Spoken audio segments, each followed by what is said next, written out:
ایک بار حضرت موسیٰ علیہ السلام نے اللہ سے سوال کیا، یا اللہ آپ نے انسانوں کو کیوں پیدا کیا، اور پیدا کیا تو انہیں مار کیوں دیتے ہیں؟ تو حضرت موسیٰ علیہ السلام کے اس سوال کا جواب جو اللہ تعالیٰ نے دیا وہ آپ کو ضرور سننا چاہیے۔ اسے سن کر آپ بھی حیران اور پریشان ہو جائیں گے، اور ساتھ ہی ساتھ آپ کو یہ معلوم ہو جائے گا کہ اللہ تعالیٰ انسانوں کو پیدا کیوں کرتے ہیں اور مار کیوں دیتے ہیں۔ اس لیے دوستو آج کا یہ ویڈیو آپ کے لیے بہت خاص ہے، تو ویڈیو میں آخر تک بنے رہے۔ چلیے پہلے لائک اور سبسکرائب نہیں کیا تو سبسکرائب کر دیں، اور ویڈیو کو زیادہ سے زیادہ شیئر بھی کریں۔ تو چلیے دوستو ویڈیو شروع کرتے ہیں۔ تو دوستو جیسا کہ آپ کو پتہ ہے کہ موسیٰ علیہ السلام اللہ تعالیٰ سے بات کیا کرتے تھے۔ اس سمے موسیٰ علیہ السلام پہاڑوں پر جا کر اللہ تعالیٰ سے بات کیا کرتے تھے۔ ایک بار موسیٰ علیہ السلام نے اللہ تعالیٰ سے سوال کیا، اے اللہ آپ لوگوں کو پیدا کیوں کرتے ہیں اور انہیں مار کیوں دیتے ہیں؟ ایسا آپ کیوں کرتے ہیں؟ تو اللہ تعالیٰ فرماتے ہیں کہ اے موسیٰ تم کھیتی بو دو۔ اللہ تعالیٰ کے فرماتے ہی موسیٰ علیہ السلام نے کھیتی بو دی۔ کچھ سمے بعد وہ کھیتی تیار ہو گئی تو حضرت موسیٰ علیہ السلام نے اسے کاٹ دیا۔ تو اللہ تعالیٰ نے موسیٰ علیہ السلام سے فرمایا، اے موسیٰ تم نے خود ہی کھیتی بوئی اور خود ہی کاٹ دیا۔ یہ سن کر موسیٰ علیہ السلام نے فرمایا، یا اللہ کھیتی کے پکنے کے بعد ان میں دانہ اور بھوسا تھا اور دونوں کو رکھنا مناسب نہیں تھا۔ یہ سن کر اللہ تعالیٰ نے موسیٰ علیہ السلام سے کہا، اے موسیٰ تم میں یہ عقل کہاں سے حاصل کی ہے؟ تو حضرت موسیٰ علیہ السلام نے کہا کہ یا اللہ میری یہ عقل دانش مندی سب آپ نے عطا کی ہے۔ تو اللہ نے فرمایا، تو یہ دانش مندی مجھ میں کیوں نہیں ہوگی؟ اے موسیٰ سنو، انسانوں کی روح دو پرکار کی ہوتی ہے، ایک روح پاک ہوتی ہے دوسری ناپاک ہوتی ہے۔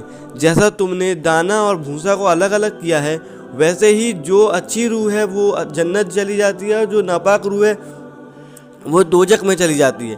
تو دوستو ہمارے لیے بھی یہ خدمت کتنی بڑی ہے کہ اللہ تعالیٰ نے انسانوں کو کیوں پیدا کرتے ہیں اور انہیں کیوں مار دیتے ہیں، اس کا خلاصہ اللہ تعالیٰ نے ہی کر دیا۔ اس واقعے سے ہمیں بہت بڑا سبق یہ ملا ہے کہ ہمیں کسی سوال کے لیے اللہ سے سوال نہیں کرنا چاہیے، کیونکہ اللہ تعالیٰ جو بھی کرتے ہیں بہتر کرتے ہیں۔ اللہ کے ہر کام میں کچھ نہ کچھ حکمت ضرور ہوتی ہے، کیونکہ اللہ تعالیٰ جو بھی کرتے ہیں وہ اپنے بندے کے لیے ہی کرتے ہیں۔ تو ایک مرتبہ حضرت موسیٰ علیہ السلام اللہ سے 7 سوال کیے۔ ان میں سے پہلا سوال تو یہ تھا کہ حضرت موسیٰ علیہ السلام نے اللہ تعالیٰ سے پوچھا کہ اے میرے رب تیرے بندے میں سے سب سے زیادہ ڈرنے والا اور پرہیزگار کون ہے؟ اللہ تعالیٰ نے ارشاد فرمایا کہ وہ شخص جو اللہ کا ذکر کرتا رہے اور ان کو کبھی بھولے نہیں، بے شک وہی سچا مسلمان ہے جو اللہ تعالیٰ کو مسجد کے اندر نہیں بلکہ مسجد سے باہر بھی اسے یاد کرتا رہے۔ دوسرا سوال حضرت موسیٰ علیہ السلام نے پوچھا، اے میرے رب تیرے بندوں میں سے سب سے صحیح راستہ پر کون ہے؟ اللہ تعالیٰ نے ارشاد فرمایا، دو ہی ہدایت کے راستے پہ چلے۔ اللہ تعالیٰ نے اپنے نبی کو بھیج کر اپنی کتاب کو اتار کر ہدایت کے راستے کو صاف صاف دکھا دیا۔ ہمیں قرآن میں جو بھی لکھا ہے اسے مان کر اسی کی راہ پر چلنا چاہیے۔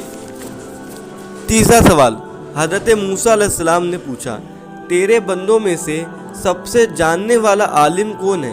اللہ تعالیٰ نے فرمایا کہ عالم وہ ہے جس کا پیٹ علم سے نہیں بھرتا، جس کے اندر علم کی پیاس کبھی نہ بجھے بلکہ وہ ہر دن نئی چیزوں کو سیکھنے کی کوشش کرے اور مرتے دم تک وہ سیکھتا رہے۔ چوتھا سوال حضرت موسیٰ علیہ السلام نے پوچھا، اے میرے رب تیرے بندوں میں سے سب سے اچھا فیصلہ کرنے والا کون ہے؟ وہ شخص جو دوسروں کو کبھی وہی حکم دیتا ہے جو اپنے آپ کو دیتا ہے، وہ کام جو کسی نے نہ کیا ہو اور دوسروں کو کرنے کا مشورہ دیتا ہے، ایسا آدمی صحیح فیصلہ نہیں لے سکتا۔ پانچواں سوال حضرت موسیٰ علیہ السلام نے پوچھا کہ اے میرے رب اللہ تیرے تمام بندوں میں سے سب سے زیادہ عزیز اور کریم بندہ کون ہے؟ اللہ تعالیٰ نے فرمایا کہ ایسا بندہ جو بدلہ لینے کے بجائے معاف کر دے، وہ میرا سب سے عزیز بندہ ہے۔ چھٹا سوال حضرت موسیٰ علیہ السلام نے پوچھا کہ آپ کا سب سے غنی بندہ کون ہے؟ تو اللہ تعالیٰ فرماتے ہیں کہ وہ شخص جسے جتنا ملے وہ اتنے میں ہی خوش رہے، دوسروں کو دیکھ کر لالچ نہ کرے، اسے جتنا نعمت ملی ہو اتنے میں خوش رہے اور اللہ کا شکر ادا کرے۔ ساتواں سوال حضرت موسیٰ علیہ السلام نے پوچھا کہ آپ کے بندے میں سے سب سے فقیر کون ہے؟ اللہ تعالیٰ نے فرمایا کہ جو مسافر ہو،